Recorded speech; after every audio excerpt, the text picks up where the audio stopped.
బీసీల గురించి మాట్లాడుతున్నారు. అమర్నాథ్ గౌడ్ హత్య గురించి కూడా మాట్లాడదామా? చర్చ పెట్టుకుందామండి. అమర్నాథ్ గౌడ్ హత్య గురించి చర్చ పెట్టుకుందామా? ఎట్లా వైకాపా నాయకులు ఒక పిల్లోడు నోరులో అతను చదువుకున్న పుస్తకాల నుంచి కాగితాలు చింపి నోట్లో కుక్కేసి పెట్రోల్ పోసి తగలబెట్టి చంపేశారు. చర్చిద్దాం, నో ప్రాబ్లం. లోకేష్ గారు దళిత సవాన్ని ఎట్లా డోర్ డెలివరీ చేశారు చర్చిద్దాం. We are ready. లోకేష్ గారు అంతేగాని పద్దాగా గౌరవ సభ్యుడు చెప్తున్నారు చెప్పనండి. చైర్మన్ గారు ఆల్రెడీ ఒక రూలింగ్ ఇచ్చారు. పద్దాగా రోడ్ పైకి వస్తాం కరెక్ట్ గా. త్రిమూర్తుల గారు మాట్లాడదామంటే రెడీ. వీఆర్ రెడీ సార్, మాట్లాడదాం. అమర్నాథ్ గౌడ్ గురించి మాట్లాడదాం. మీ ఎమ్మెల్సీ సభ్యుడు అనంతబాబు గారు ఏం చేశారో అది కూడా మాట్లాడదాం. చేయలేదా? లోకేష్ గారు చేయలేదా?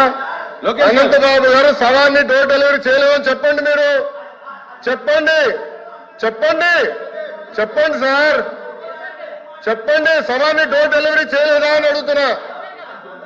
త్రిమూర్తుల గారు చెప్పండి. బీసీల గురించి మాట్లాడుతున్నారు కదా, అందుకనే మాట్లాడా. అమర్నాథ్ గౌడ్ గురించి కూడా మాట్లాడా. Challenging. Let us discuss. Lokesh గారు లెట్ us discuss. లోకేష్ గారు సార్ ఆయన కూర్చోమనండి sir. I have right. I'm minister of the house. I have right to talk. Sir member ఇట్లా మాట్లాడితే ఎట్లా సార్? నాకు రైట్ ఉంది, నేను మాట్లాడుతున్నా. లోకేష్ గారు ఇప్పుడు జరిగేటటువంటి సార్ ఇట్లా మాట్లాడుతున్నారు. లోకల్ బాడీస్ లో బీసీలకి రిజర్వేషన్ ఎందుకు తగ్గించారో చెప్పమనండి. చెప్పండి. రిజర్వేషన్ మీరు ఎందుకు తగ్గించారు? అమర్నాథ్ గౌడ్ మీరు ఎందుకు చెప్పేశారు? కార్పొరేషన్ మీరు ఎందుకు నిధులు కేటాయించారో చెప్పండి. మీరు రైట్ టు డిస్కస్.